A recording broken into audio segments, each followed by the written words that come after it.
Mesdames, Messieurs, bonjour et bienvenue sur notre chaîne YouTube. Ici nous vous donnons la clé, alors si vous êtes nouveau, abonnez-vous et cliquez sur la cloche de notification pour ne plus rien manquer. Cela fait, on peut commencer. Tension entre le Mali et la Côte d'Ivoire. Un règlement à l'amiable est-il encore possible?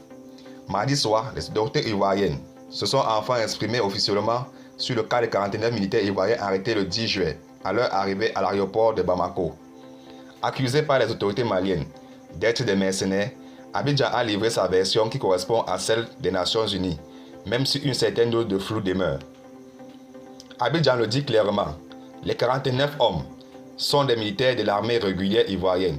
Ils sont arrivés au Mali dans le cadre des opérations des éléments nationaux de soutien, en vertu d'une convention signée en juillet 2019, il y a 3 ans, entre la Côte d'Ivoire et l'Organisation des Nations Unies. Une version qui corrobore celle des Nations Unies qui, par la voix de plusieurs responsables différents, avait déjà précisé que ces 49 hommes ne faisaient pas partie du contingent ivoirien des casques bleus. Ils ne sont pas membres de la MINUSMA, mais qu'ils relevaient bien de ce mécanisme NSE, en vertu duquel un pays contributeur de troupes peut apporter un soutien complémentaire à un contingent déployé au sein de la mission. On notera quand même la déclaration hésitante d'un porte-parole des Nations Unies à New York hier qui, s'il n'a pas démenti l'appartenance des 49 soldats ivoiriens à ce dispositif NSE, fréquent dans les opérations de maintien de la paix, n'a pas été en mesure de préciser ni leur rôle exact, ni leur lien contractuel avec la société privée SAS, elle-même sous-traitante de la MINUSMA.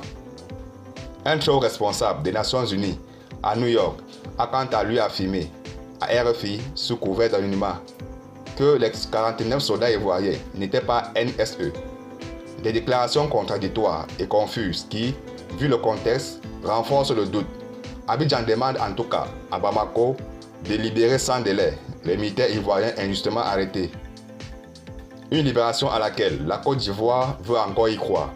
Au communiqué très musclé de Bamako, Abidjan répond en proposant de maintenir le climat de paix et de fraternité qui a toujours prévalu entre les deux pays.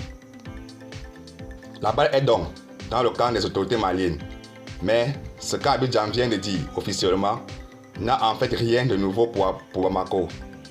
S'il reste incontestablement des dysfonctionnements à identifier et des questionnements à lever, plusieurs des deux versions officielles se contredisent catégoriquement sur les ordres de mission ou les formalités accomplies en amont de l'arrivée des 49 soldats. Il faut donc rappeler que les autorités ivoiriennes et maliennes sont en contact depuis dimanche.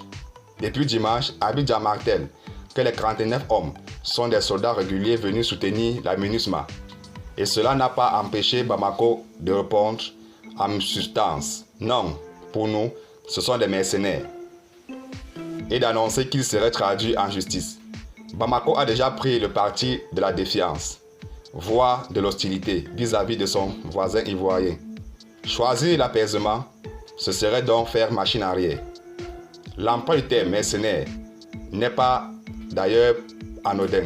C'est justement celui que Bamako recuse au sujet des supplétifs russes de l'armée malienne, régulièrement désignés comme des mercenaires du groupe Wagner.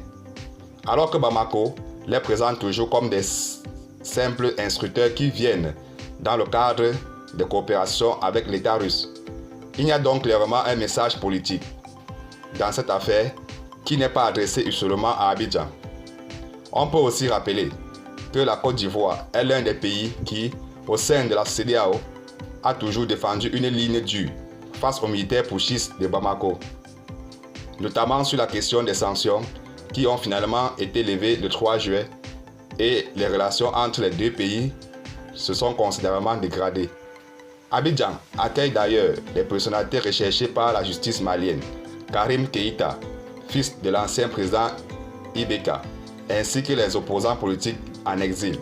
On notera enfin le silence pour le moment de la CEDEAO, qui a sans aucun doute un rôle à jouer pour que cette crise ivoiro-malienne ne s'envenime davantage. Merci de nous avoir suivis et surtout, abonnez-vous pour plus d'informations.